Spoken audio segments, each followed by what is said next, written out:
ये स्कूल जो है ना, इसका बुनियादी जो इसका सब्जेक्ट था ना वो सारंगी था। चूँकि सारंगी के साथ साथ उन क्लासिकल मौसीकी, लाइट मौसीकी और नात ख़ानी और वायलिन की क्लासेस भी यहाँ पे शुरू में की गई थी शुरू। लेकिन ज़्यादातर जब देखा गया कि यहाँ पर सिंगिंग वाले ज़्यादा आ रहे हैं, तो वो फिर ज़्यादा स्टूडेंट की तादाद सिंगिंग की हो गई।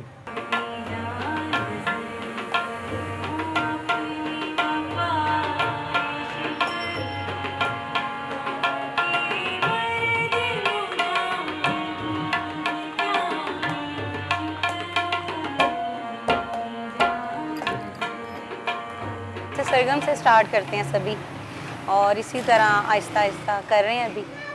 अभी परफेक्ट नहीं हुए, ठीक है, लेकिन ये है कि काफ़ी कुछ आ गया है। स्टूडेंट्स के गले की तैयारी, सुबह की तैयारी, वोकल को बनाना, उतार चढ़ाव उसका बहुत अच्छे तरीके से गाइड करते हैं वो। और गले का ख्याल मौसम में किस तरह रखना है वो भी बाकायदा से बताया जाता है, सिखाया जाता है।